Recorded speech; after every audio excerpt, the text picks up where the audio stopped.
how'd you get started in cars? I'd say I got started when I was about 14. Knew a lot of older friends. They had nice cars back on the East Coast and got into the off-road scene and just fell in love with it. I was riding four-wheelers and dirt bikes and stuff since I was about 5 or 6 years old, so I already had a niche going for the off-road thing, and then when I got old enough to be around vehicles, it fell right into place. What do you like to do for your cars? Your cars? For performance or for maintenance or for upgrades, or what do you like? I would personally say probably upgrades and stuff, trying new things out on the market. Little things at a time, nothing major, nothing big, not dropping a $5,000 turbo or supercharger or something like that, but the little things that can build up to that and make an engine more dependable and not necessarily get all that power at once, but then after 6 months you lose the motor because you overpowered it and you didn't change the gearing and stuff like that and blow your drive line and stuff. So building it slowly is a lot of fun. Do you have a favorite bolt-on or a favorite upgrade that you like?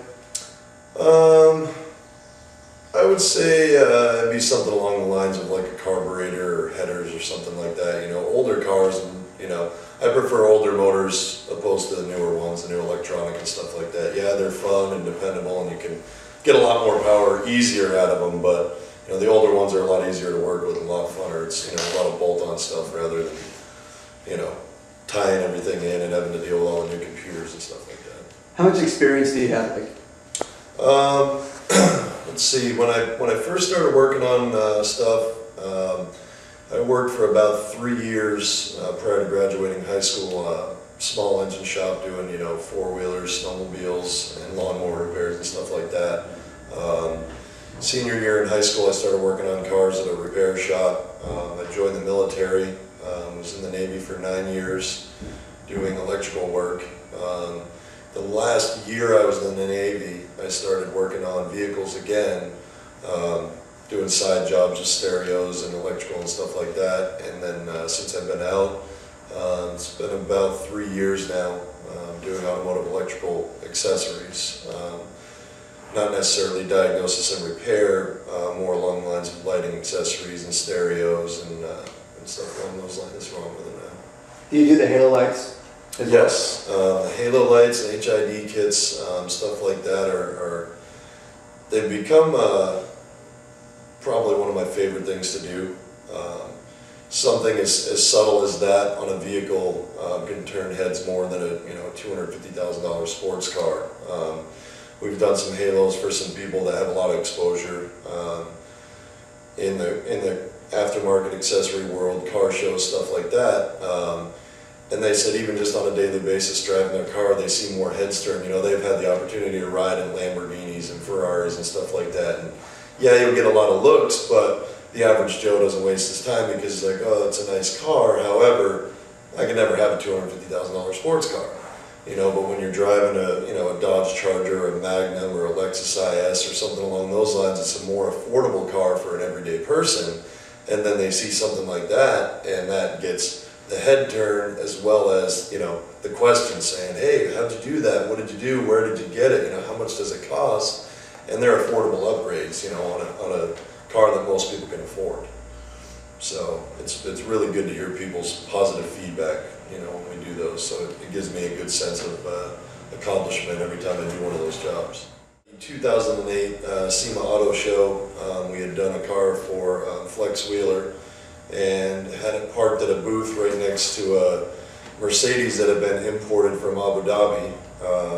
Special series, ridiculous interior and stuff like that. I think it was a $280,000 car. Little diamond emblems on the outside and stuff like that. And Flex's car parked right next to it with the halos on got more attention than that car did. Yeah, that car got looks and, oh, check out the emblem or something, but as soon as they saw the lights, it drew everyone's attention right to it. So hey, you like halo lights a lot for doing anything? Yeah, definitely. We've done a lot of work here, a lot of research and development here as far as integrating them into the off-road scene. That's definitely a passion of mine is riding quads and dirt bikes and stuff like that, and trying to bring this product into the off-road scene. We've done a pretty good job. We've already found 3 applications, the Yamaha Rhino, the Yamaha YFZ 450, and Raptor 660 and 700, and the Polaris Predator. We're working on a few other ones right now. We haven't completed those yet, but hopefully sooner than later we'll get those all applied and get those into the off-road scene out in Glamis in Southern California. That's awesome.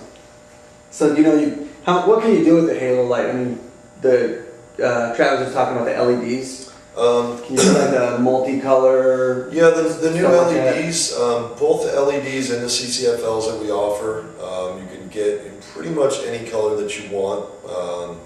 Odder colors other than the basics, the red, blue, white, and green. Anything other than that, you kind of need to, it takes time to get the colors ordered in because they're not a common color. Shapes and design.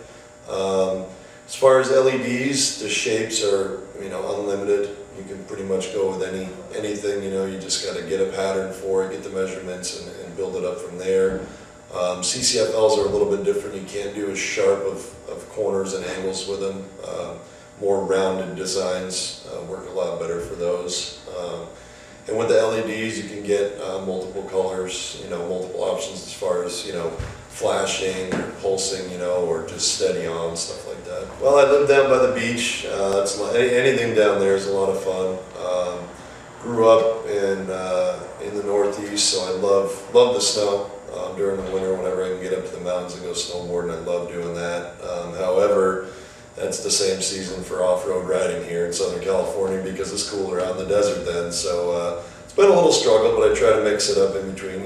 It's mostly desert now, but I still get a couple snowboarding trips in, every season. And then during the summer, it's just the beach volleyball and stuff like that. Nice and relaxing. Yes, very.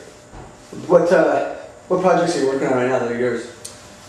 Currently working on with a fabricator, our fabricator here, currently working on an A-arm setup for the front end of my quad, as well as 1988 Ford Bronco 2. Got it as a rollover vehicle. Pretty much chopped the whole thing apart down to the engine compartment enclosure, flatbed on the back, and getting ready to cage that up and did a suspension on it, a mild cam, dry racing clutch. So yeah, we're pretty much just down to the roll cage on that, and hopefully we'll see that out in the sand by New Year's. Awesome. What was your favorite car you ever worked on? Favorite project? Or toughest project? Or I would say it's a toss-up between toughest and favorite. Would be worked on a 02 Ford F-250 Super Duty diesel. Did an EGR delete kit. Really intimidating at first, looking at what the job entailed.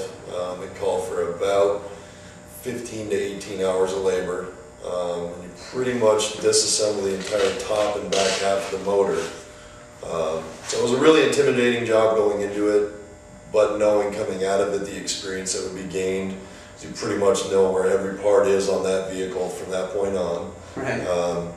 And working with that new product is going to help a lot of people in the long run. To get it replaced through the factory was, I want to say almost 3 times as much as doing this delete kit. And by doing that delete kit, you never have to worry about doing a repair again. And we've had several customers that have come in that have already had to do the repair 2 and 3 times. So I would probably say that's been one of the funnest, most difficult jobs that we've worked on.